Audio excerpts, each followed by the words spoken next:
Hello everyone, my name is विसर गुप्ला। आप देख रहे हैं गोल्ड ट्रेडिंग व्यू। आज हम बात करने वाले हैं अदानी और हिंडलबर्ग ग्रुप के बीच क्या हो रहा है उसकी बात करने वाले हैं।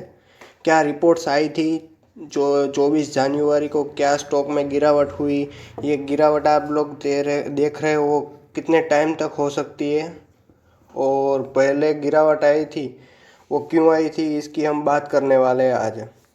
पहले हम छोटा सा वीडियो देख लेते हैं, उसके बाद हम देखेंगे कि आगे क्या हो सकता है।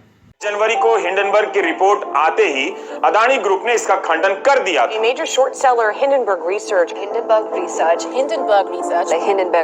हिंडनबर्ग ने जब अपनी रिपोर्ट जारी की थी तब कहा था कि कॉर्पोरेट इतिहास का सबसे बड़ा फ्रॉड है। 17 में नेथन नेट एंडरसन नाम के एक आदमी के द्वारा, यह आदमी प्रोफेशन से एक चार्टेड फाइनेंशियल एनालिस्ट और चार्टेड ऑल्टरनेटिव इन्वेस्टमेंट एनालिस्ट है। ये परफॉर्मेशन फ्रॉम एटिपिकल सोर्सेस। एंडरसन की बात करी जाए तो इन्होंने अपनी पढ़ाई यूनिवर्सिटी ऑफ कनेटिकट से करी थी। इनकी डिग्री इंटरनेशनल बिजनेस में है। शुरुआत में इन्होंने इजराइल में एम्बुलेंस ड्राइवर के तौर पर काम किया था, जिसके बाद ये अमेरिका मूव किए थे। अपने फाइनेंशियल करियर की इन्होंने शुरुआत करी थी इन्वेस्टमेंट मैनेजमेंट कंपनीज में काम करके। जब समय की बात है कि एक बड़ा सा हवाई जहाज होता था हिंडनबर्ग नाम से। ये हवाई जहाज एरोप्लेन वाला नहीं बल्कि एक airship.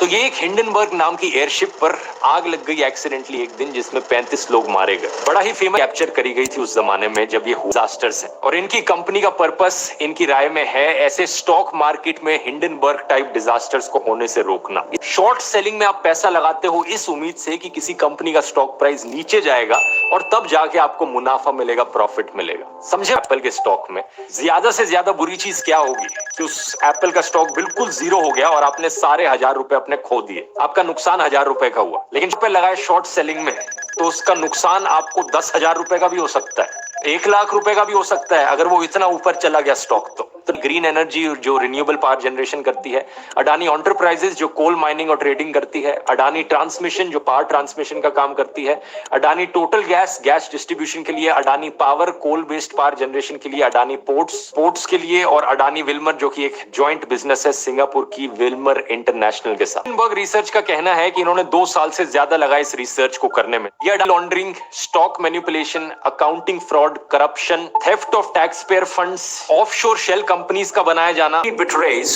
a brazen, malified intention to undermine Adani Group's reputation with the principal objective of damaging the upcoming follow-on public offering from Adani Enterprise. कहते हैं हिंडनबर्ग को कि वो लीगल एक्शन लेंगे, और रिस्पांस में हिंडनबर्ग रिसर्च कंपनी कहती है कि ब्रिंग इट ऑन। जो लीगल एक्शन लेना है लो करी, जैसे कि Nikola Wins Finance, China Metal Resources Utilization रही है। उस रिपोर्ट के आने के बाद जो निकोला के फाउंडर और एग्जीक्यूटिव चेयरमैन थे, उन्होंने कंपनी से रिजाइन कर दिया और 2 साल बाद निकोला कंपनी के शेयर्स 71% नीचे गिरे। चीजें गलत करने लग रहे हैं, ये इरेगुलरिटीज हैं इस कंपनी में, फ्रॉड हो रहा है, और उसके बाद इस कंपनी के शेयर्स 90% गए। ब्लूमबर्ग रिपोर्ट हमें बताती है कि करीब 30 कंपनीज जिन्हें हिंडनबर्ग ने टारगेट किया है, ऑन एवरेज अगले ही दिन रिपोर्ट आने के बाद वो 15% डाउन चली गई उनका स्टॉक, और अगले 6 महीने में ऑन एवरेज 26% उनका स्टॉक डाउन गया है, लिया जाता है इस बैंक से। बेसिकली क्रेडिट स्विस ने जीरो लेंडिंग वैल्यू असाइन कर दी है अडानी ग्रुप की बॉन्ड्स को। इतना फ्लक्चुएट कर रहा था कि मॉरल ग्राउंड्स पर इन्होंने अपने एफपीओ को कैंसिल कर दिया है। कुल मिला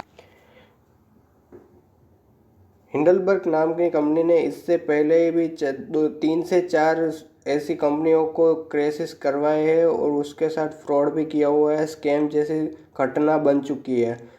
अब अदानी एंटरप्राइज के साथ भी ऐसा कुछ हो रहा है। तो ऐसे न्यू अपडेट्स के लिए लाइक करो, ऐसे ही वीडियो देखने के लिए लाइक करो, सब्सक्राइब करो और शेयर करो। Thank you.